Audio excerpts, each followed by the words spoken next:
আসসালামু আলাইকুম ওয়া রাহমাতুল্লাহি ওয়া বারাকাতুহু নাহমাদুহু ওয়া নুসাল্লি আলা রাসূলিহিল কারীম আম্মা বা'দ ফাআউযু বিল্লাহি মিনাশ শাইতানির রাজীম বিসমিল্লাহির রাহমানির রাহিম ওয়া আনজালনা ইলাইকা যিকরা লিতুবাইয়িনা লিন-নাস মা নুযিলা ইলাইহিম ওয়া লাআল্লাহুম ইয়াতাফাক্কারুন। আলহামদুলিল্লাহ, বেশ দীর্ঘ সময় পর, অনেক দিন পর আমাদের হালাকার প্রোগ্রাম পুনরায় শুরু হচ্ছে। অনেক জ্ঞানীগুণী মানুষ, লেখক, আলেম সামনে বসা, তো এটা একটু বিব্রত করা আমার জন্য, এত আলেমদের সামনে কথা বলা, লেখকদের সামনে কথা বলা। যাই হোক, আমাদের আজকের হালাকার যে বিষয়বস্তু, যে বিষয়ের উপর আমরা আলোচনা করব সেটা হলো হাদিস সংকলনের ইতিহাস।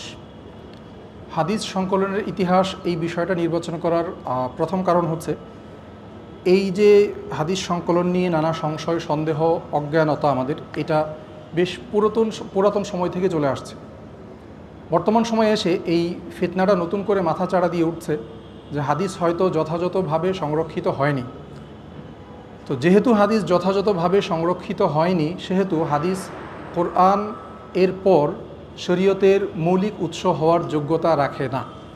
তো যদি হাদিসকে আমরা বাদ দিয়ে দিতে পারি, তাহলে যেটা হবে যে আমরা কিভাবে নামাজ পড়বো এটাই পড়তে পারবো না। যেমন কোরআনের মধ্যে ওয়াকিমুস সালাহ বলা আছে, তোমরা নামাজ পড়ো, কিন্তু নামাজটা কিভাবে পড়বে, কোন কোন সূরতে পড়বে, কোন রাকাতের মধ্যে কি পড়বে, কেরাত কেমন হবে, এই বিষয়ে কোরআনের মধ্যে বলা নেই। ফাকরাউ মা তায়াসসারা মিনাল কোরআন, কেরাত পড়তে হবে এই কথা কোরআনে বলা আছে, কিন্তু কেরাত কতটুকু পড়বে, কোন রাকাতে পড়বে, 2 রাকাতের মধ্যে পড়বে না 4 রাকাতের মধ্যে পড়বে, কতটুকু পড়তে হবে, এই বিষয়গুলো বলা নেই। এগুলো আমাদেরকে হাদিসের মাধ্যমে, হাদিসের সাহায্যে, হাদিসের মাসআলা উদ্ঘাটন করে আমাদেরকে জানতে হয়। তো এই জন্য মূলত আমাদের নতুন করে যেহেতু বিষয়টা আবার সামনে এসেছে, আলোচনা হচ্ছে, এই জন্য এই বিষয়টাকে নির্বাচন করা। তো প্রথমত আমাদেরকে, যেহেতু আমরা হাদিস নিয়ে আলোচনা করতে যাচ্ছি, হাদিসের ইতিহাস নিয়ে, আমাদেরকে প্রথমে বুঝতে হবে যে হাদিস বলতে আমরা কি বোঝাতে চাইছি, হাদিস আসলে কি। হাদিসের কথা যখন আসে তখন শাস্ত্রীয় কিছু আলোচনা আসে যে হাদিসের পরিচয় কি। হাদিসের পরিচয় নিয়ে আবার বিভিন্ন মতপার্থক্য পাওয়া যায়। হাদিস নিয়ে যখন আমরা আলোচনা করব, তখন আমাদের এমন একটা পরিচয় নিয়ে কথা বলতে হবে যেই পরিচয় সকল কিছুকে অন্তর্ভুক্ত করে। আমি যদি হাদিস এবং সুন্নাহ এই পার্থক্যের মধ্যে যাই, তাহলে আলোচনা আসবে যে সুন্নাহ এমন সকল হাদিস যেইগুলো অনুযায়ী আমল করা হয়, আর হাদিস যখন আমভাবে বলা হয় তখন এমন সকল হাদিস আমল করা হয় কিংবা আমল করা হয় না, সব কিছুকে অন্তর্ভুক্ত করে। কিন্তু আমি যখন ইতিহাস নিয়ে, হাদিস সংকলনের ইতিহাস নিয়ে আলোচনা করব, তখন আমার এমন একটা পরিচয় লাগবে যেখানে এই সকল কিছুকে অন্তর্ভুক্ত করে। এখন এই আলোচনার মধ্যে আরেকটা বিষয় চলে আসে, সেটা হচ্ছে হাদিস, খবর, আসার। আসার বলা হয় যেই সকল হাদিস সাহাবিদের থেকে বর্ণিত হয়েছে অথবা তাবেঈদের থেকে বর্ণিত হয়েছে, সেটাকে আসারুস সাহাবা অথবা আসারুত তাবেঈন বলা হয়। আমরা যখন হাদিস সংকলনের ইতিহাস আলোচনা করব, তাহলে আমরা কোনটা নিয়ে আলোচনা করব?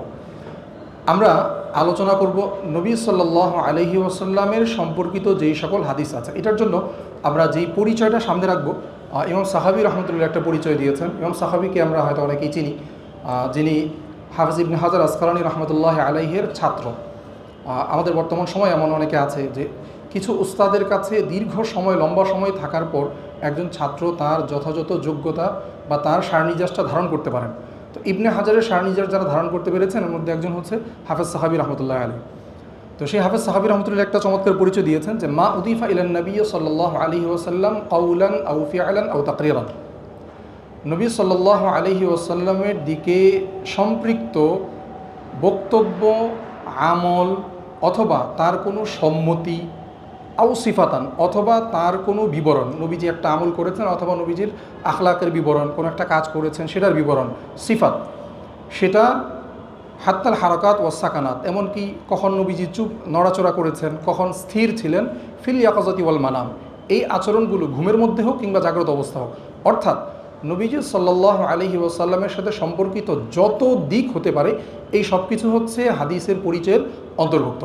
এটা হচ্ছে ইমাম সাহাবী রাহমাতুল্লাহ ফাতুল মুগিসের মধ্যে এই বিষয়টা নিয়ে আলোচনা করেছেন। আমাদের যখন আমরা হাদিস সংকলন ইতিহাস নিয়ে আলোচনা করব, এই পরিচয়টাই এখানে মুখ্য, অর্থাৎ নবীজি সাল্লাল্লাহু আলাইহি ওয়াসাল্লামের সাথে সম্পর্কিত যতগুলো দিক আছে, এই বিষয়গুলো যথাযথভাবে সংরক্ষিত হয়েছে কিনা। আমরা বিষয়ের শিরোনাম দিয়েছি হাদিস সংকলনের ইতিহাস। আমরা হাদিস জানলাম, সংকলন বলতে কি বোঝাতে যাচ্ছি এই বিষয়টা আমাদেরকে একটু বুঝতে হবে। হাদিসের সংকলন, সংরক্ষণ নিয়ে যখন আলোচনা হয়, তখন 2টা শব্দ আলোচনা হয়। একটা হচ্ছে সংরক্ষণ আর একটা হচ্ছে সংকলন। সংরক্ষণ কী জিনিস? সংরক্ষণ মানে হচ্ছে যে কোনো উপায়ে বিষয়টাকে হেফাজত করা। সেটা কথার মাধ্যমে হতে পারে, লেখার মাধ্যমে হতে পারে, এই যে ভিডিও রেকর্ড হচ্ছে রেকর্ডের মাধ্যমে হতে পারে, অডিও রেকর্ডের মাধ্যমে হতে পারে, যে কোনো মূল্যে হেফাজত করা, এটা হচ্ছে সংরক্ষণ। সংরক্ষণ শব্দের একটা ব্যাপক শব্দ। কিন্তু যখন আমরা সংকলন বলি তখন সেখানে বিষয়টা একটু সীমিত হয়ে যায়। সংকলন মানে হচ্ছে লিখিত কাঠামোতে জিনিসটাকে সংরক্ষণ করা। সংরক্ষণ মানে যে কোনো উপায়ে সংরক্ষণ করা, আর সংকলন মানে হচ্ছে লিখিত উপায়ে লিখিত কাঠামোতে বিষয়টাকে সংরক্ষণ করা। তো যখন আমরা হাদিস সংকলনের ইতিহাস বলছি, তার মানে হচ্ছে হাদিস লিখিতভাবে কিভাবে সংরক্ষণ হয়েছে সেটা নিয়ে আমরা আলোচনা করতে চাচ্ছি। আচ্ছা, লিখিত আকারে সংকলন যেহেতু আমাদের আলোচনার বিষয়, তো লিখিত আকারে সংকলন সম্পর্কে 3টা শব্দ প্রসিদ্ধ আছে। 1 নম্বর হচ্ছে কিতাবাত। কিতাবাত মানে হচ্ছে লেখা। ধরুন আমি একটা পৃষ্ঠা এখানে লিখলাম, এটা হচ্ছে কিতাবাত। অথবা একটা শব্দ আমি রেখা টানলাম, এটা হচ্ছে কিতাবাত। লিসানুল মিজানের লিসানুল আরবের মধ্যে আল্লামা ইবনে মাজুর রহমতুল্লাহ আলী, বিখ্যাত ভাষাবিদ, তিনি বলছেন যে কিতাবাতু শাইই খাত্তুহু, কোনো জিনিস লেখা মানে হচ্ছে দাগ টানা। তো আমি এখানে যা কিছু লিখলাম এটা হচ্ছে লেখা। দ্বিতীয় আরেকটা শব্দ হচ্ছে তাদবিন। তাদবিন মানে হচ্ছে জামউস সুহফিল মুশাত্তাতা ফি দিওয়ানিন লিয়াহফাযাহু। বিক্ষিপ্ত কিছু পৃষ্ঠা, যেমন এখানে আমার সামনে কিছু কাগজ আছে, 4টা-5টা কাগজ এখানে এখানে লিখিত আছে, লিখিত পৃষ্ঠাগুলো ছড়ানো ছিটানো আছে। আমি এই সবগুলোকে একটা বইয়ের মধ্যে অথবা একটা রেজিস্টারের মধ্যে জমা করলাম, এটা হচ্ছে সংকলন। তার মানে সংকলন যদি আমি করতে যাই, তাদবিন যদি আমি করতে যাই, তার মানে এই বিষয়টা আগে কিতাবাত থাকতে হবে। কিতাবাত যদি না থাকে তাহলে সেটা সংকলন হবে না। আমি যদি নিজে থেকে লিখি তখন সেটা তাদবিন হবে না, সেটা হবে কিতাবাত। তৃতীয় যে শব্দটা প্রচলিত আছে সেটা হচ্ছে তাসনিফ। তাসনিফ মানে হচ্ছে কোনো গ্রন্থ রচনা করা। কোনো গ্রন্থ রচনা করতে গেলে আমাকে কী করতে হয়? প্রথমে একটা বিষয় নির্বাচন করতে হয়। বিষয় নির্বাচন করার পর কিছু শিরোনাম সাজাতে হয়। যেমন ধরেন কোনো একজন হাদিস নিয়ে একটা তাসনিফ করবে, হাদিসের কিতাব নিয়ে, তাহলে তাকে নির্বাচন করতে হবে যে আমি কি মুসনাদ আকারে লিখব নাকি সেটা জামে আকারে লিখব। যদি আমি মুসনাদ আকারে লিখি তাহলে আমি কোন কোন সাহাবীর নামে, যেমন আব্দুল্লাহ ইবনে ওমরের হাদিসগুলো লিখলাম, অথবা আবু বকরের হাদিসগুলো লিখলাম। আবু বকরের নাম দিব, আবু বকর থেকে কোন তাবিঈ রিওয়ায়াত করেছেন তার নাম দিব, তার অধীনে সবগুলো রচনা করব। এই যে তারতিব বিন্যাস দিয়ে ধারাবাহিকভাবে চিন্তাভাবনা করে লিখতে হয়। আবার যখন সুনান বা জামি আকারে যখন লিখবো তখন আমাকে চিন্তা করতে হবে যে ফিকহি আকারে কিতাবটাকে আমি তারতিব দিব। কিতাবুস সালাহ, নামাজ সম্পর্কিত হাদিস, কিতাবুত তাহারাত, তাহারাত সম্পর্কিত হাদিস। এইভাবে গুছিয়ে যখন কেউ লেখে সেটাকে বলা হয় তাসনিফ বা গ্রন্থ রচনা। তাহলে এর আগের যে 2 ধাপ সেটা গ্রন্থ রচনা না। কিতাবাত মানে হচ্ছে যে কোনোভাবে লেখা, সেটা একটা পৃষ্ঠা হতে পারে। তাদবিন মানে হচ্ছে লিখিত বিষয়গুলো এক জায়গাতে সংকলন করা, সেটা একটা কিতাবের রূপ, রেজিস্টারের মধ্যে একটা বইয়ের রূপ হতে পারে, কিন্তু সেটাকে আমরা বই বলি না, সেটাকে আমরা কী বলি? সংকলন বলি। যেমন প্রচলিত আছে গল্প সংকলন, বিভিন্নজন গল্প লিখেছে, সেই গল্প লিখিত গল্পগুলোর সংকলন করলাম। এই বই লেখার জন্য সেই গল্প লিখে নেই। আর সর্বশেষ যেটা তাসনিফ, তাসনিফ মানে হচ্ছে বই লেখার নিয়তে লিখল। এখন যখন আমরা হাদিস সংকলনের ইতিহাস নিয়ে আলোচনা করি তখন আমাদের আলোচনা হয় কি যে তাদবিনুল হাদিস, হাদিসের তাদবিন নিয়ে আমরা আলোচনা করব।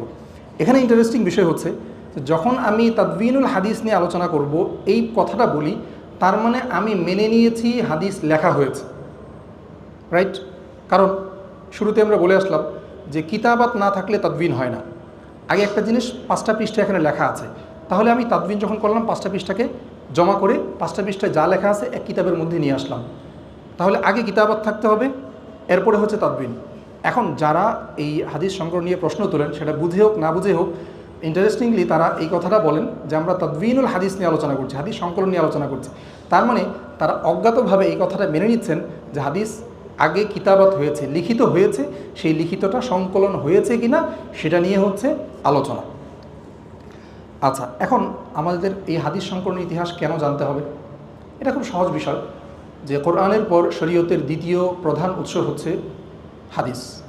তো হাদিসের সত্যতা যদি আমি না জানি, যথাযথভাবে সংরক্ষিত হয়েছে কিনা এই কথা যদি আমি না জানি, তাহলে আমি নিশ্চিত হতে পারবো না যে আমি যেই দিন মানছি, যেই হাদিস মানছি, সেটা আসলে রাসূল সাল্লাল্লাহু আলাইহি ওয়াসাল্লামের হাদিস কিনা, যথাযথ দিন কিনা।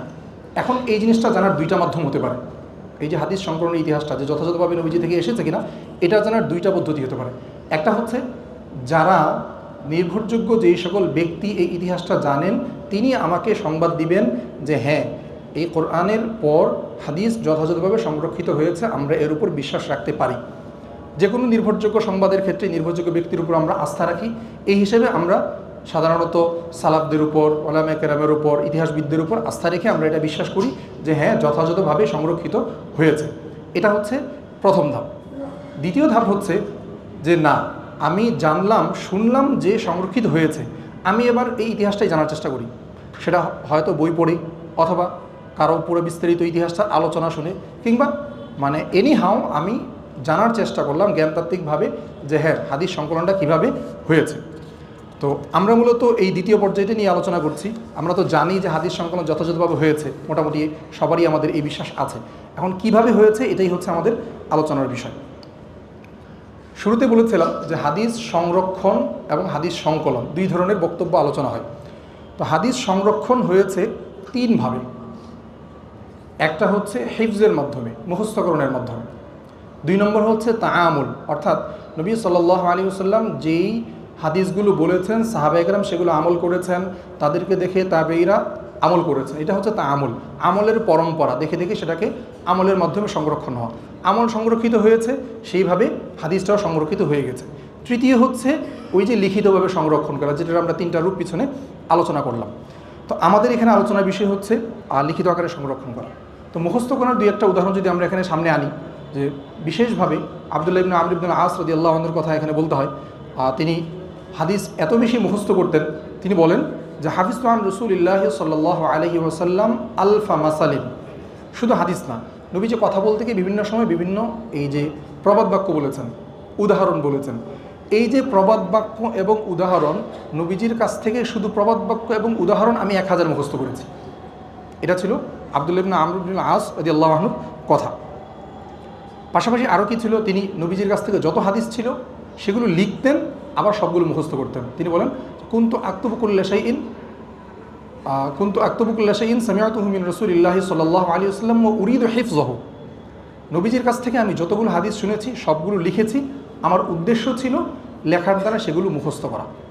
তাহলে আমরা দেখতে পাচ্ছি যে সাহাবায়ে কেরামের হাদিস সংরক্ষণের প্রথম পদ্ধতিটা ছিল হিফজের মাধ্যমে মুখস্থ করা। আবু হুরায়রা রাদিয়াল্লাহু আনহুর মুখস্থ শক্তি নিয়ে একটা বিখ্যাত ঘটনা আছে। খতিব বাগদাদী রাহমাতুল্লাহ আলাইহি তাকিয়ুল ইলমের মধ্যে উল্লেখ করেছেন, আল ইসাবার মধ্যে হাফিজ ইবনে হাজার আসকালানী রাহমাতুল্লাহ উল্লেখ করেছেন যে গভর্নর মারওয়ান ইবনুল হাকাম একবার যখন শুনলেন যে আবু হুরায়রা প্রচুর হাদিস বর্ণনা করেন, তো তার একবার চিন্তা হলো যে তিনি যে এত হাদিস বর্ণনা করেন, আসলেই কি হাদিসগুলো যথাযথভাবে বর্ণনা করেন কিনা। তিনি একবার আবু হুরায়রা রাদিয়াল্লাহু আনহুকে তার দরবারে দাওয়াত দিলেন। তারপর আবু হুরায়রা গেলেন, যাওয়ার পর তার সাথে কথোপকথন হচ্ছে, বিভিন্ন বিষয়ে জিজ্ঞাসা করছেন যে এই বিষয়ে নবীজির হাদিস কি একটু আমাকে বলেন, এই বিষয়ে নবীজির হাদিস কি একটু আমাকে বলেন।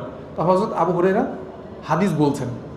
মারওয়ান একই সাথে আরেকটা কাজ করলেন, একটা পর্দার আড়ালে তিনি আরেকজন কাতেবকে বসিয়ে দিলেন যে আবু হুরায়রা কীভাবে কথাগুলো বলছেন, কীভাবে হাদিসগুলো বলছেন, সবগুলো তুমি লিখে রাখো, প্রত্যেকটা শব্দে শব্দে হুবহু লিখে রাখো।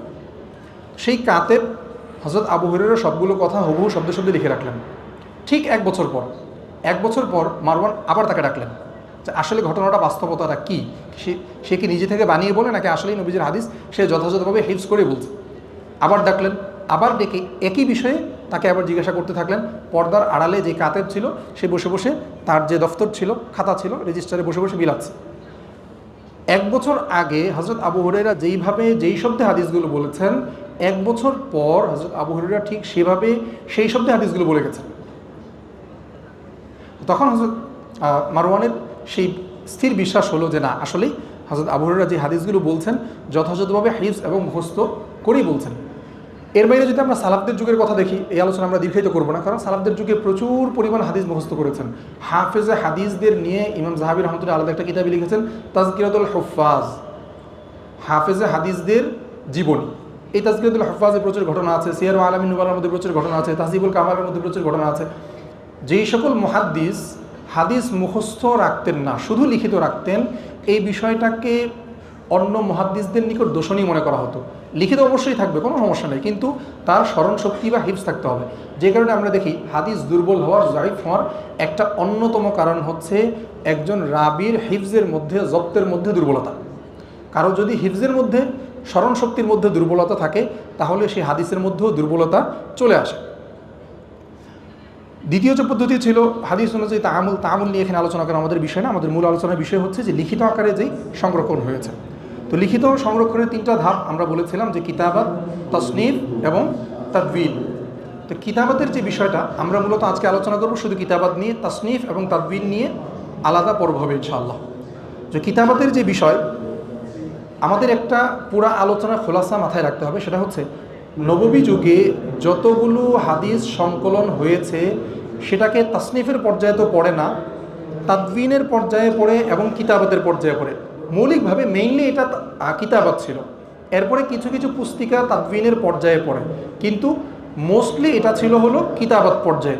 সাহাবীরা হাদিস লিখেছেন, তার কাছে 10টা হাদিস 50টা হাদিস লিখতে হয়েছে, তিনি লিখে রেখে দিয়েছেন, এটা কিতাবাতের পর্যায়ে পড়ে। কিন্তু এর পরবর্তীতে এসে তাবিদের যুগে এসে এই কিতাবাত থেকে সেটা তাদবিন হয়েছে, এরপরে 2য় শতাব্দীতে এসে সেটা এই তাসনিফ পর্যায়ে গেছে। 2য় শতাব্দীর আগে আমরা 150 হিজরির আগে দেখি যে ইবনু জুরাইজ কিতাব লিখেছেন মক্কায়, আবু সুফিয়ান সাউরি কিতাব লিখেছেন কুফায়, ইমাম আবু হানিফার কিতাবুল আসার লিখিত হয়েছে, ইমাম মালিক কিতাব লিখেছেন মুয়াত্তা মালিক, ইমাম আবু ইউসুফ কিতাব লিখেছেন তার উস্তাদের কিতাব, ইমাম মুহাম্মদ তার উস্তাদের কিতাব লিখেছেন, মুয়াত্তা মালিকের আলাদা সংকলন করেছেন, আলাদা সংস্করণ করেছেন মুয়াত্তা মুহাম্মদ। তার মানে 2য় হিজরিতে গিয়ে হলো, 2য় শতকে গিয়ে এই তাসনিফের কাজটা এসেছে। তাহলে নববী যুগে মৌলিকভাবে যেটা হয়েছে সেটা হচ্ছে কিতাবাত। আমাদের এই কিতাবাত নিয়ে হচ্ছে আলোচনা। আচ্ছা, এখানে একটা প্রশ্ন হয় যে নববী যুগে আসলে তাদবিন বা তাসনিফটা কেন হয়নি, শুধু কিতাবাত পর্যন্ত সীমাবদ্ধ ছিল কেন? এর একটা সহজ কারণ, যে নববী যুগে সাহাবীদের মৌলিক ব্যস্ততা ছিল কোরআনে কারিমকে সংকলন করা, কোরআনে কারিমকে যে কোনো মূল্যে লিখিতভাবে সংকলন করা, মুখস্থ তো থাকবেই, লিখিতভাবেও সংকলন রাখতে হবে। আর হাদিস ব্যক্তিগতভাবে সবাই যে যার মতো পেরেছেন, যারা লিখতে জানতেন তারা লিখে রেখেছেন। আচ্ছা, আরেকটা বিষয় হলো তাসনিফ না হওয়ার একটা সহজ কারণ তো হলো যে তখন ওইভাবে তাসনিফটা প্রচলিত ছিল না। যখন যেই যুগে যেটা বেশি প্রচলন থাকে সেইভাবেই হয়। স্বাভাবিক কিতাবাত বা স্বাভাবিক লেখাই তখন মোটামুটি যথেষ্ট ছিল, এই জন্য তাসনিফ পর্যায়ে আর যাওয়ার প্রয়োজন হয়নি।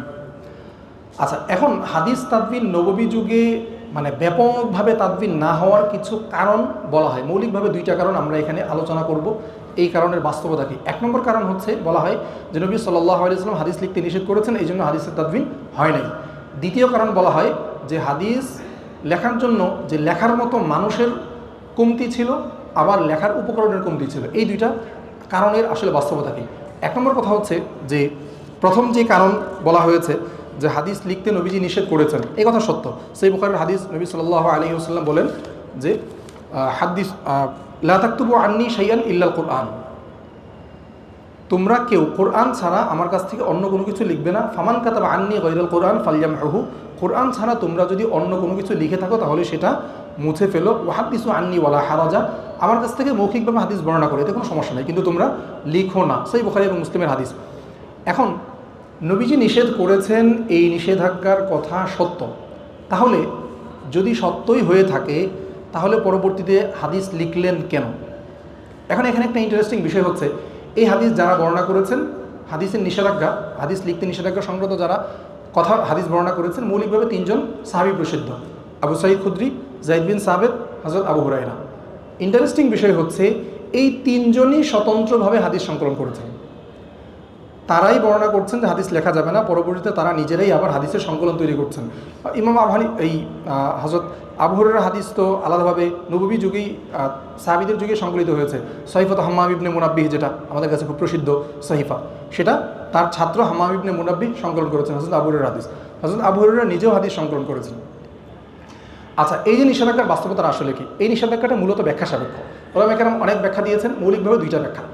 ইমাম নবী রহমতুল্লাহ আলাইহি বলেন যে এই যে নিষেধাজ্ঞা, এই নিষেধাজ্ঞার মূল কারণ হচ্ছে যে যখন শুরু থেকে সাহাবীরা লেখা শুরু করেছেন, হাদিস ও কোরআনের পাশাপাশি লিখতে শুরু করলেন, কোরআন এবং হাদিস এই 2টা সাহাবীরা আলাদা করতে পারতেন না। তো যেন ইখতিলাফ, 2টার মধ্যে সংমিশ্রণ না হয়ে যায়, কোরআনের ভিতরে হাদিস, হাদিসের ভিতরে কোরআন না ঢুকে যায়, এই জন্য নিষেধ করা হয়েছে। একই কথা ইমাম সামানিও বলেছেন, তিনি বলেন ইন্না কারাহিয়াতা কিতাবাতিল হাদিস ইন্নামা কানাত ফিল ইবতিলা। এই যে হাদিস লেখা নিষিদ্ধ ছিল, মাকরুহ ছিল, এটা ছিল ইসলামের শুরুর যুগে, কাইলা তাখতালিত বি কিতাবিল্লাহ, যাতে করে কিতাবুল্লাহ অর্থাৎ কোরআনের সাথে মিশ্রিত না হয়ে যায়।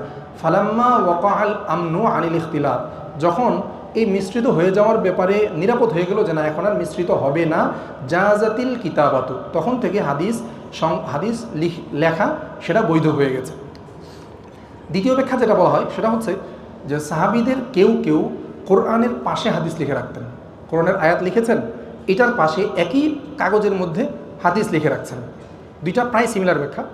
এখানে একটা বিখ্যাত ঘটনা আছে, মুসনাদ আহমদের মধ্যে এসেছে যে রোম সম্রাটের কাছে যখন চিঠি পাঠানো হয় তখন চিঠির মধ্যে একটা আয়াত ছিল, কুল ইয়া আহলাল কিতাব তাআলাউ ইলা কালিমাতিন সাওয়াইন বাইনানা ওয়া বাইনাকুম আল্লা না'বুদা ইল্লাল্লাহ ওয়া লা নুশরিকা বিহি শাইআন ওয়া লা ইয়াত্তাখিযা বা'দুনা বা'দান আরবাবাম মিন দুনিল্লাহ। যে আয়াতের সার কথা হচ্ছে যে আহলে কিতাবকে দাওয়াত দেওয়া যে আমরা আসল একটা জায়গাতে একমত হই, আমরা আল্লাহর সাথে শিরিক করব না, আল্লাহকে ছাড়া আর কাউকে মানব না। এরপর নবীজির যে কথাগুলো ছিল, নবীজির যে আয়াতের যে ব্যাখ্যাগুলো ছিল, ওই চিঠির মধ্যে আয়াতের সাথে একদম পাশ ঘেঁষে ঘেঁষে লেখা হয়। এতে করে কোনটা কোরআনের আয়াত আর কোনটা নবীজির বক্তব্য বোঝা যাচ্ছিল। তো নবীজি এটা দেখে খুব পেরেশান হয়ে গেছেন, বারবার বলছেন আকিতাবুন মা আকিতাবিল্লাহ, আল্লাহর কিতাবের সাথে অন্য কিছু লেখা হচ্ছে, আকিতাবুন মা আকিতাবিল্লাহ, মানে তিনবার, মানে পেরেশান হয়ে গেছেন নবীজি যে আল্লাহর কিতাবের সাথে আমার কথা লেখা হচ্ছে, তোমরা আল্লাহর কিতাব থেকে অন্য সব কিছুকে আলাদা করো। তো এখান থেকে এই ব্যাখ্যার সমর্থন পাওয়া যায় যে কোনো কোনো সাহাবী কোরআনের আয়াতের পাশে হাদিস লিখে ফেলেছিলেন। তো এই জন্য কোরআন এবং হাদিস ইখতিলাত অর্থাৎ একটার সাথে আরেকটা মিশ্রিত হয়ে যাওয়ার আশঙ্কা ছিল, এই কারণে নবী সাল্লাল্লাহু আলাইহি ওয়াসাল্লাম নিষেধ করেছেন। তাহলে বোঝা গেল দ্বিতীয় ব্যাখ্যা অনুযায়ী এটা হচ্ছে একটা স্পেসিফিক জায়গায় নিষেধ, যে কোরআনের পাশে লেখা যাবে না, তুমি অন্য কোথাও লিখতে পারো, সমস্যা নেই। আবার অন্য কেউ কেউ এটার ব্যাখ্যা করেছেন যে কোনো কোনো সাহাবীর জন্য লিখতে নিষেধ করেছেন, অন্য সবার জন্য লিখতে নিষেধ করার নাই। মোট কথা হচ্ছে যে এই নিষেধাজ্ঞাটা সার্বিক ছিল না। পরবর্তীতে আমরা দেখি খুদ নবী সাল্লাল্লাহু আলাইহি ওয়াসাল্লাম হাদিস লেখার অনুমতি দিয়েছেন, যেটা দ্বারা পূর্বের হাদিসগুলো মানসুখ হয়ে, এই হাদিসটা মানসুখ হয়ে যায়। এখানে আমরা তিনটা ঘটনা উল্লেখ করব। এক নম্বর ঘটনা, মক্কা বিজয়ের সময় একজন ইয়ামানি সাহাবী ছিলেন আবু শাহ, সেই বুখারীর হাদিস, এটা মোটামুটি সবার কাছে প্রসিদ্ধ, যে আবু শাহ ইয়ামানি রাদিয়াল্লাহু আনহু নবীজিকে বললেন, ইয়া রাসূলুল্লাহ, মক্কা বিজয় হলো, আমি তো আমার এলাকায় চলে যাব, আমাকে কিছু মাসালা মাসাইল, কিছু হাদিস লিখে দেন। তখন আল্লাহ রাসূল সাল্লাল্লাহু আলাইহি ওয়াসাল্লাম বললেন, উকতুবু লি আবি শাহ, তোমরা আবু শাহকে কিছু মাসালা মাসাইল, কিছু কথা তোমরা লিখে দাও, সেই জন্য তার এলাকায় গিয়ে সেটা প্রচার করতে পারে। এক নম্বর ঘটনা। দুই নম্বর ঘটনা হচ্ছে রাফি ইবনে খাদিজ রাদিয়াল্লাহু আনহু, এটাও সহিহ বুখারীর হাদিস, তিনি রাসূল সাল্লাল্লাহু আলাইহি ওয়াসাল্লামকে বললেন, ইয়া রাসূলুল্লাহ, আপনি তো অনেক হাদিস বলেন, আমাদের মনে চায় যে আমরা লিখে রাখি, আমি বলে নেই, আমরা লিখে রাখি, এটা আমাদের মনে চায়, এখন আপনি আমাদেরকে কী বলেন? আল্লাহ রাসূল সাল্লাল্লাহু আলাইহি ওয়াসাল্লাম বলেন, উকতুবু ওয়ালা হারাজা, তোমরা লেখো, লিখতে পারো, কোনো সমস্যা নেই। তিন নম্বর ঘটনা, ইবনে আব্বাস রাদিয়াল্লাহু আনহু থেকে বর্ণিত, নবী সাল্লাল্লাহু আলাইহি ওয়াসাল্লাম যখন মারাজে মউত অর্থাৎ ইন্তেকাল হয়ে যাবে, তার যেই মৃত্যুর কষ্ট কাছাকাছি চলে এসেছে, অসুস্থতা বেড়ে গেছে, ওই সময় তিনি বললেন যে ইতুনি বিকিতাবিন আকতুবু লা তাদিল্লুনা বা'দাহু, তোমরা আমার কাছে একটু কাগজ নিয়ে আসো, আমি কিছু জিনিস লিখে দিই, এগুলো যদি তোমাদের কাছে থাকে তাহলে এরপর তোমরা আর গোমরা হবে না।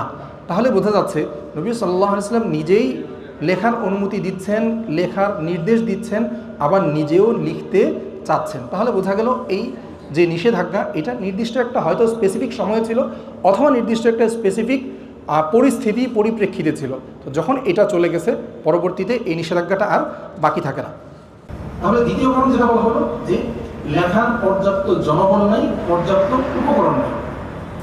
এই কথাটা আসলে ইসলামের আগের সময়ের জন্য সত্য, আংশিক সত্য, আবার আংশিক এখানে মিসকনসেপশন অথবা অপব্যাখ্যা। বিখ্যাত একজন ইতিহাসবিদ আছেন ইমাম বালাজুরি, যার ইতিহাস গ্রন্থের নাম হচ্ছে ফুতুহুল বুলদান। ফুতুহুল বুলদানের মধ্যে তিনি লেখেন যে জাহিলি যুগে আরবদের মধ্যে লেখাপড়া জানতো মাত্র 31 জন। তিনি লিখেছেন 31 জন, বিভিন্ন হাদিসের আরও বরাত সহ আমার অনুসন্ধানে আমি পেয়েছি 37 জন। আমার অনুসন্ধান বলতে বিভিন্ন গ্রন্থের সাহায্যে 37 জনের কথা পাওয়া যায়, যেই 37 জন এই লিখতে পারতেন। এটা হচ্ছে জাহিলি যুগের, ইসলাম আগমনের কথা, পূর্বের কথা। এর মধ্যে কুরাইশদের মধ্যে ছিলেন 17 জন, আবার অন্য অনুসন্ধানে 20 জন, আর আউস এবং খাজরাজের মধ্যে ছিলেন মোট 13 জন, ভিন্ন অনুসন্ধানে 15 জন। এখন এই যে 20 জন, এখানে 20 জনের নাম আমি দেরি হয়ে যাবে, 2-1 জনের নাম উল্লেখ করছি। হযরত ওমর ইবনুল খাত্তাব লিখতে জানতেন, আলী ইবনে আবি তালিব, ওসমান ইবনে আফফান, উবাদা ইবনে সামিত, তারপর আব্দুল্লাহ ইবনে আবি সারাহ, ইয়াজিদ ইবনে আবি সুফিয়ান, আবার ইবনে সাঈদ, খালিদ ইবনে সাঈদ, ওনারা সহ বিশাল অংশ জানতেন। এখানে ইন্টারেস্টিং ব্যাপার হচ্ছে এই যে 20 জন লিখতে জানতেন, এর মধ্যে ওয়ারাকা ইবনে নাওফেল এবং আব্দুল মুত্তালিব, যারা ইসলাম আসার আগেই ইন্তেকাল করেছেন, তারা ছাড়া কুরাইশের সকলেই ইসলাম গ্রহণ করেছেন। তাহলে কুরাইশের মধ্যে লেখাপড়া যারা লিখতে জানা যতগুলো মানুষ আছে সবাই হচ্ছে পরবর্তীতে মুসলমান। তো যদি কুরাইশের মধ্যে একজনও লিখতে জানে, সেটা হচ্ছে সে মুসলমান। তদ্রূপ আউস খাজরাজের মধ্যে একজন ছাড়া, এই যে আবদুল্লাহ ইবনে উবাই মুনাফিক সর্দার যে ছিল, সে ছাড়া সবাই হচ্ছে মুসলমান। মুনাফিককে যদি আমি মুসলমানদের খারেজ ধরে নিই, তাহলে সে ছাড়া সবাই হচ্ছে মুসলমান। তাহলে আমরা দেখতে পাচ্ছি যে 97-98% জাহিলি যুগে যারা লিখতে জানতেন, তাদের 97 বা 98%ই হচ্ছে পরবর্তীতে মুসলমান হয়ে গেছেন। এখন পরবর্তীতে যেহেতু তারা মুসলমান হয়ে গেছেন, আরবে যদি কেউ লিখতে জানে, তাহলে মুসলমানরা একমাত্র লিখতে জানে, আর কেউ তো লিখতে জানে না। তাহলে লিখতে জানা লোকের সংখ্যা যদি অপ্রতুল হয়, সেটা সমগ্র আরবের মধ্যে অপ্রতুল, মুসলমানদের জন্য অপ্রতুল না। 1 নম্বর বিষয়। 2 নম্বর বিষয় হচ্ছে যে যদি আমরা বাহ্যিকভাবে দেখি যে হ্যাঁ, সমগ্র মুসলমানদের নবীজির সময়ের এত মুসলমানদের যদি হিসাব করি, সেই তুলনায় মানুষ কম। তো এটার জন্য নবী সাল্লাল্লাহু আলাইহি ওয়াসাল্লাম কিছু উদ্যোগ নিলেন। 1 নম্বর হচ্ছে তিনি নিজে উৎসাহ দিলেন যে তোমরা তালাবুল ইলমি ফারিয়তুন আলা কুল্লি মুসলিম, তোমরা ইলম অর্জন করো। ইলম অর্জন করা প্রত্যেক মুসলমান নরনারীর জন্য ফরজ।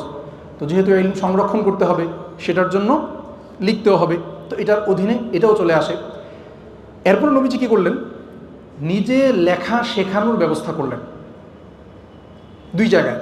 1 নম্বর, বদরের যুদ্ধে যখন 70 জন মক্কার কুরাইশদেরকে বন্দী করা হলো, তাদের মধ্যে যারা লিখতে জানতো তাদেরকে মুক্তিপণ দেওয়া হলো যে তুমি যদি 10 জনকে পড়তে এবং লিখতে জানা শেখাও, কিরাত ওয়া কিতাবাত, পড়তে এবং লিখতে জানা যদি শেখাও, তাহলে তুমি মুক্ত, আর না হয় তোমাকে অর্থনৈতিক মুক্তিপণ দিয়ে মুক্ত হতে হবে।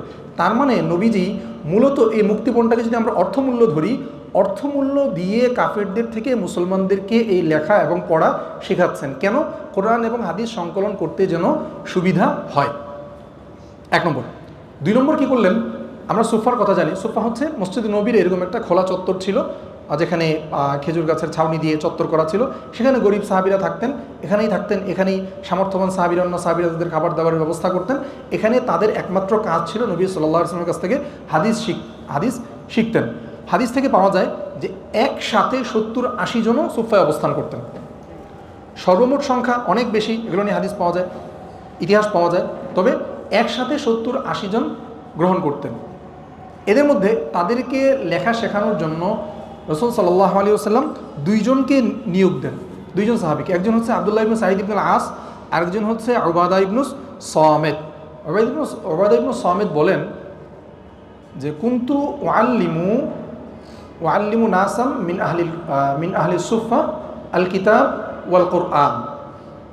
এই আহলে সুফার যেই সকল মানুষ যারা ছিল, তাদেরকে আমি লেখা এবং পড়া শেখাতাম। এখানে কিতাব দ্বারা লেখা উদ্দেশ্য, কোরআন দ্বারা পড়া উদ্দেশ্য, মানে যেটাকে আমরা মাজদার বা ক্রিয়ামূল বলি, সেই শাব্দিক অর্থ নেওয়া হয়েছে যে তাদেরকে আমি পড়তে এবং লিখতে শেখাতাম।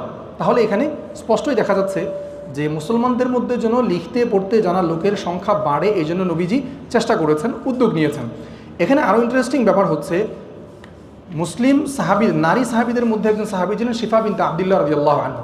এই শিফা বিনতে আব্দুল্লাহ রাদিয়াল্লাহু আনহু লিখতে জানতেন।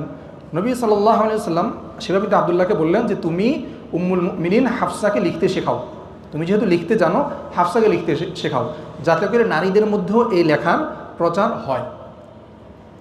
আরও মজার বিষয় হচ্ছে যে আসুন্নাহ ক্বাবলা তাদওয়িনের মধ্যে মোহাম্মদ আজ্জাজ আল খতিব রহমতুল্লাহ আলাইহি তিনি লিখেছেন যে মদিনায় যেই সকল শিক্ষা কেন্দ্র ছিল, সকল শিক্ষা কেন্দ্রের মধ্যেই সাহাবীদের দিয়ে লেখা শেখানো হতো।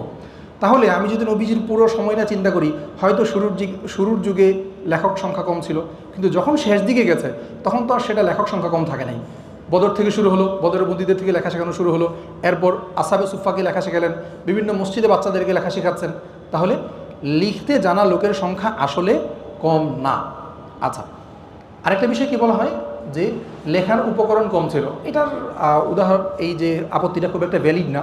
কারণ হচ্ছে লেখার উপকরণ যদি কম হয়, তাহলে প্রত্যেক সাহাবী যে নিজ নিজ জায়গা থেকে হাদিস লিখলেন, তারা কোত্থেকে লিখলেন, কোথায় উপকরণ পেলেন? এই যে এতগুলো মানুষকে লেখা শেখানো হচ্ছে, শেখানোর জন্য তো উপকরণের প্রয়োজন। এই উপকরণ কোত্থেকে আসলো? কোরআন যে প্রতিটা আয়াত নবীজির নির্দেশে কাতেবে ওহি সাহাবীরা লিখলেন, সেটা কোত্থেকে আসলো? তাহলে বোঝা গেল যে এটা আসলে অপ্রতুল ছিল না। এই যে নবীজির উদ্যোগ নিলেন, উদ্যোগের ফলাফল কি দেখা গেল? যে ডক্টর মোহাম্মদ হামিদুল্লাহ তিনি যে গবেষণা করেছেন, সেই গবেষণায় দেখিয়েছেন যে 44 জন কাতিবে ওয়াহি সাহাবী ছিলেন, যারা এর মধ্যে 26 জন প্রসিদ্ধ। এই প্রসিদ্ধ সাহাবীরা কেউ কোরআন লিখতেন, কেউ বিভিন্ন সময় নবীজির হাদিস লিখতেন। হাদিস কীভাবে লিখতেন আমরা সামনে আলোচনা করব। আচ্ছা, তাহলে আমরা এতটুকু থেকে আমরা বুঝলাম যে লেখার লোকের সংখ্যাও অপ্রতুল ছিল না, লেখার উপকরণ আসলে অপ্রতুল ছিল না। তাহলে কমটা কেন হলো? অভিযোগে এই যে তাদবিন কম হলো, প্রশ্ন তো থেকেই যায়, তাদবিনটা কেন কম হচ্ছে? এটার একটা সহজ বিষয় হচ্ছে, আমরা শুরুতে একবার বলেছি যে যেহেতু সাহাবীদের তখন মূল কনসার্ন ছিল যে কোরআনটাকে যথাযথভাবে সংরক্ষণ করতে হবে, আর তাদের হিফজের উপর আস্থা ছিল, এই জন্য তারা কোরআনের প্রতি বেশি জোর দিয়েছেন, পাশাপাশি তাদের হিফজের উপর আস্থা রেখেছেন, আর ব্যক্তিগত উদ্যোগে বিভিন্ন সাহাবী হাদিস লিখেছেন, সংরক্ষণ করেছেন। আচ্ছা, এখন একটু আগে আমরা বললাম যে নবীজির দরবারে প্রায় 44 জন লেখক ছিলেন মোটমাট পুরো সময় জুড়ে, এক এক সময় এক একজন। এই যে 44 জন সাহাবী ছিলেন, এই 44 জন সাহাবীর আসলে কি কাজ ছিল? শুধু কোরআন লেখা ছাড়া তাদের আরও কিছু কাজ ছিল, যেগুলো হাদিসের অংশ। এক নম্বর কাজ হচ্ছে, নবী সাল্লাল্লাহু আলাইহি ওয়াসাল্লাম যে সকল সরকারি ঘোষণা দিতেন, সেই সরকারি ঘোষণাগুলো নথিভুক্ত করা এটাই হচ্ছে বিশেষ কাজ ছিল। যেমন নবী করিম সাল্লাল্লাহু আলাইহি ওয়াসাল্লাম উকবা ইবনে ফারকাদ নামে একজন সাহাবীকে মক্কায় একটা বাড়ি নির্মাণ করার জায়গা দিয়েছেন। সেই বাড়ি নির্মাণের জায়গাটা কোথায় দিয়েছেন সেটা সাহাবীকে দিয়ে নথিভুক্ত করালেন যে আতাহু মাউদি আদারিন বিমাক্কা ইয়াবনিহা মিম্মা ইয়ালিস সফা। সাফা পাহাড়ের পাশে সে বাড়ি নির্মাণ করবে, এই জন্য নবীজি তাকে জায়গা দিয়েছেন। সরকারি নথির মধ্যে এই ভাষায় তিনি সেটা লিখে দিয়েছেন। এক নম্বর কাজ, কোরআন সংকলনের বাইরের এক নম্বর কাজ। দুই নম্বর কাজ, বিভিন্ন সময় যে রাষ্ট্রীয় চিঠিপত্র পাঠানো হতো, নাজাশির কাছে পাঠিয়েছেন, মুকাউকিসের কাছে পাঠিয়েছেন, এই চিঠিপত্রগুলো কারা লিখতেন? যারা এই কাতিবে ওয়াহি বা নবীজির দরবারে যে সকল লেখক ছিলেন তারা লিখতেন। আবার যে সকল চিঠিপত্র আসতো, রাষ্ট্রীয় চিঠিপত্র, সেগুলোর জবাব যখন দিতেন এগুলো তাদেরকে দিয়ে দেওয়াতেন। এটা ছিল তাদের দ্বিতীয় কাজ। তৃতীয় কাজ হচ্ছে, নবী সাল্লাল্লাহু আলাইহি ওয়াসাল্লাম বিভিন্ন সময় যুদ্ধের সারিয়া পাঠাতেন। একটা হলো গজবা, যেখানে নবীজি নিজে অংশগ্রহণ করেছেন, আরেকটা হলো সারিয়া, যেখানে নবীজি বাহিনী পাঠিয়েছেন। তো সারিয়াকে অনেক সময় নির্দেশনা দেওয়া থাকতো লিখিতভাবে। ইতিহাসের প্রথম সারিয়া হচ্ছে সারিয়া তো আব্দুল্লাহ ইবনে জাহাশ রাদিয়াল্লাহু আনহু, বদর যুদ্ধের আগে আব্দুল্লাহ ইবনে জাহাশ রাদিয়াল্লাহু আনহুকে নবীজি পাঠালেন যে তায়েফের দিকে এই কুরাইশদের যে কাফেলা যাচ্ছে, তোমার কাজ হচ্ছে সেটা খোঁজ খবর নিয়ে আমাদেরকে পাঠানো। এই যে কাজটা, এই কাজের কথা নবীজি তাকে মৌখিকভাবে বলেন না, এই লিখিতভাবে দিয়েছেন যে তুমি এই পরিমাণ জায়গা অতিক্রম করার পর তুমি আমার পত্রটা খুলবে। তখন নির্দিষ্ট জায়গা যখন অতিক্রম করার পর তিনি পত্র খুললেন। পত্র খুলে দেখলেন যে তাকে নির্দেশ দেওয়া হয়েছে মক্কা এবং তায়েফের মাঝখানে তুমি অবস্থান করে কুরাইশদের গতিবিধি পর্যবেক্ষণ করো। এই যে সারিয়া বা সেনাবাহিনীকে যে দিক নির্দেশনা দেওয়া লিখিতভাবে, এটাও ছিল এই মক্কার নবীজির দরবারের লেখকদের কাজ। চতুর্থ কাজ যেটা ছিল, নবী সাল্লাল্লাহু আলাইহি ওয়াসাল্লাম বিভিন্ন সময় বিচারিক বিভিন্ন সিদ্ধান্ত নিতেন। কোনো একটা দুইজনের মধ্যে বিবাদ হয়েছে, সেটা সমাধান করেছেন, একটা বিচার করে দিয়েছেন, সেই বিচারটাও সাহাবায়ে কেরাম নবীজি তাদেরকে দিয়ে লিপিবদ্ধ করাতেন। পঞ্চমত, তাদের আরেকটা কাজ ছিল, নবীজি যখন মদিনায় গেলেন, মদিনায় যাওয়ার পর সর্বপ্রথমই বনু নাজির, বনু কুরাইজার সহ মদিনার যে সকল ইহুদি ছিল তাদের সাথে চুক্তি করলেন, চুক্তিনামা লিখলেন। এই যে চুক্তিনামাগুলো লেখা ছিল তাদের কাজ। হুদাইবিয়ার সন্ধির সময় যে হুদাইবিয়ার চুক্তিনামা হলো, এই চুক্তিনামাগুলো লেখা তাদের কাজ ছিল। যখন ইসলামের বিজয় আসা শুরু হলো, আশপাশের বিভিন্ন গোত্র এসে হালিফ বা মিত্র হওয়ার চেষ্টা করলো, এই মিত্রের যে এই চুক্তিগুলো লিখতেন, এগুলো ছিল সাহাবীদের কাজ। তো এই যে কাজগুলো, এই সবগুলো কাজ মূলত হাদিসের অংশ। এই যে নথিগুলো তারা লিখেছেন কোনো না কোনোভাবে, যেমন হুদাইবিয়া সন্ধির যে ধারাগুলো আছে, এগুলো আমরা হাদিসের কিতাবের মধ্যে পেয়ে যাই। কোত্থেকে পেয়েছে? এই যে সেই সকল নথিপত্র থেকে আমাদের কাছে এসেছে। বিভিন্ন ওয়াকফনামার বিবরণ আছে। হযরত ওমর ইবনে খাত্তাব রাদিয়াল্লাহু আনহু খাইবার থেকে একটা খুব উন্নত মানের একটা জমি পেয়েছিলেন। তো তিনি বললেন, এত উন্নত মানের জমি দিয়ে আমি কী করব? তিনি কিছু শর্ত সাপেক্ষে সেই জমিটা ওয়াকফ করে দিলেন। সাহাবায়ে কেরাম নবীজির নির্দেশে সেই ওয়াকফনামা শর্ত সাপেক্ষে সেটা লিখে রাখলেন। এই যে বিভিন্ন নথিপত্রগুলো আমাদের কাছে বর্তমান পর্যন্ত ওই প্রেক্ষিতে এসেছে। তাহলে সাহাবীরা যেই সকল বিবরণগুলো লিখছেন, নবীজির দরবারে যারা লিখছেন, এগুলো তো কোরআনের বাইরে। যেহেতু কোরআনের বাইরে, আবার নবীজির নির্দেশ, তাহলে অবশ্যই সেগুলো হাদিস। তাহলে বোঝা গেল নবীজির প্রত্যক্ষ নির্দেশেই হাদিস লেখার কাজ সূচনা হয়েছে এবং একটা উল্লেখযোগ্য অংশ স্পেসিফিক বিভিন্ন দিক নিয়ে হাদিস সংরক্ষণ করা হয়েছে। এটুকু আমরা মোটামুটি নিশ্চিতভাবে বুঝে গেলাম। আচ্ছা, এখন আমরা বারবার বলেছি যে অনেক সাহাবী ব্যক্তিগতভাবে হাদিস লিখেছেন। এখানে আমার সামনে বিশাল একটা তালিকা আছে, আমরা সেই তালিকাটা উল্লেখ করলে অনেক লম্বা হয়ে যাবে।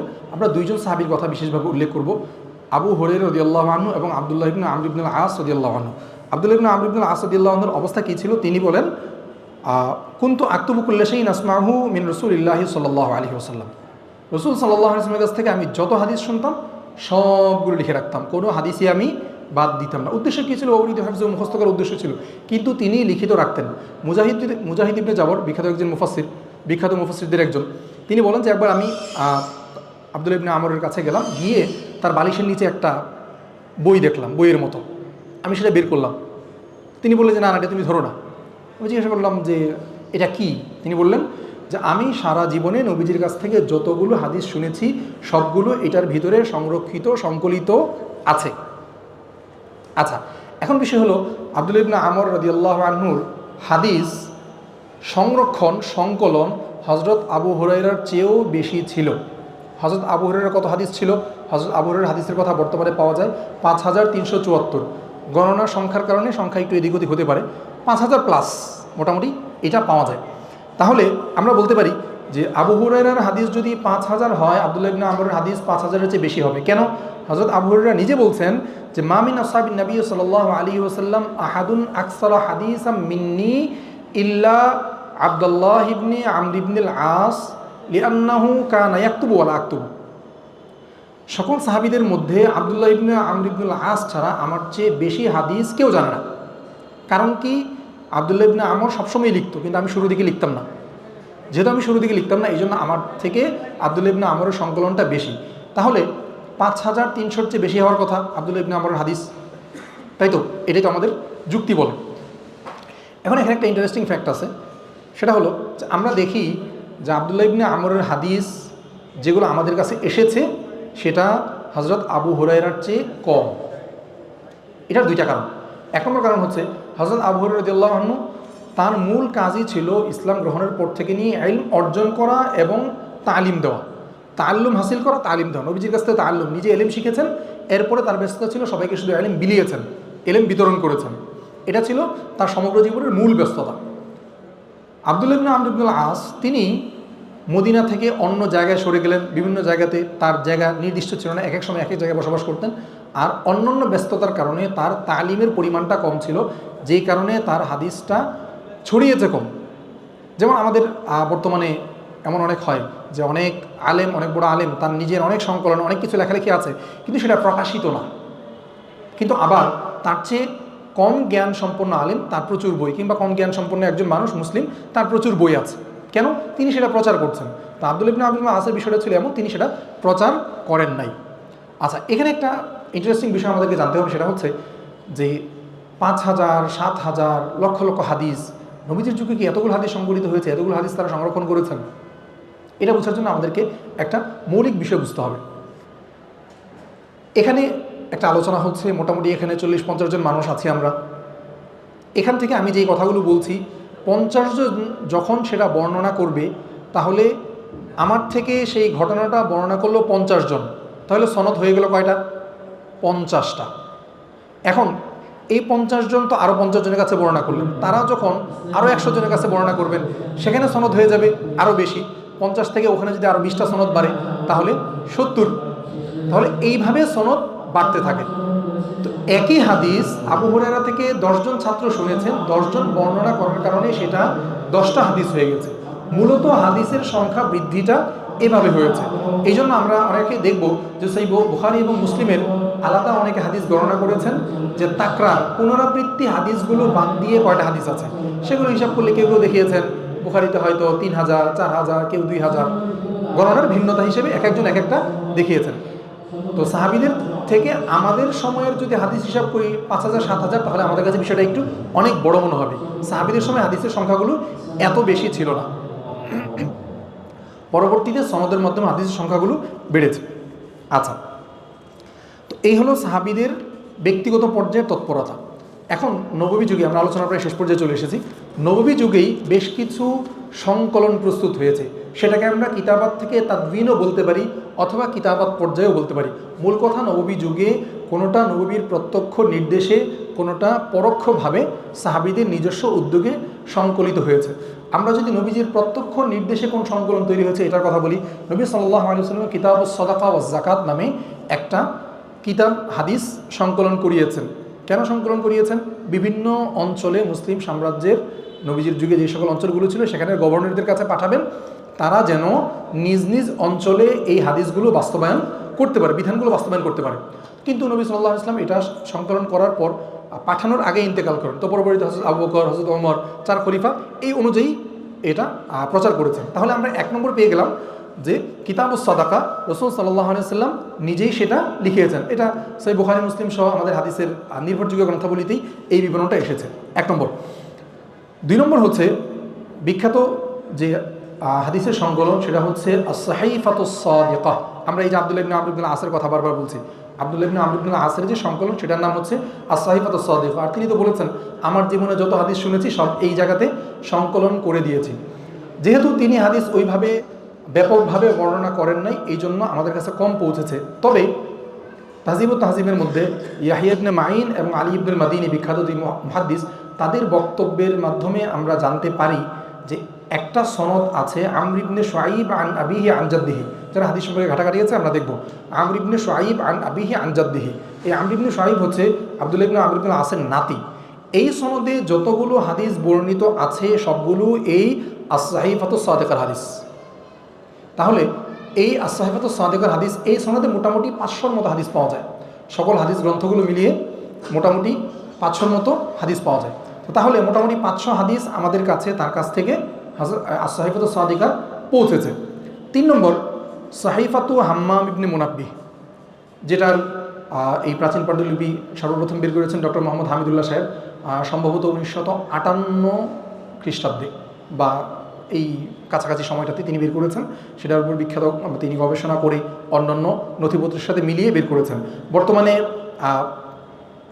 এই যে কিতাবুস সাদাকার যেই অংশ, সেটা তো কিতাবের হাদিসের কিতাবের মধ্যে চলে এসেছে। এই যে সাহিফাতু হাম্মাম ইবনে মুনাব্বিহ, এখানে যে হাদিসগুলো ছিল সম্পূর্ণটাই মুসনাদে আহমদের মধ্যে পাওয়া যায়।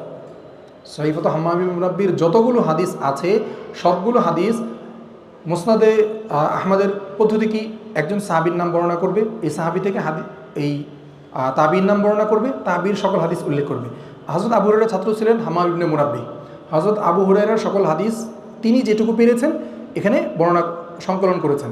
তাহলে আমরা যদি মুসনাদে আবু হুরায়রার ভিতরে গিয়ে মুসনাদে হাম্মাম ইবনে মুনাব্বিহের মধ্যে যাই, তাহলে আমরা এই আস-সাহিফাতুস সহিহা, যেটা এই যেই সাহিফা হযরত সাহিফাত হাম্মাম ইবনে মুনাব্বিহ, এই সাহিফাত হাম্মাম ইবনে মুনাব্বিহের যে হাদিসগুলো আছে সবগুলো আমরা এখানে পেয়ে যাব।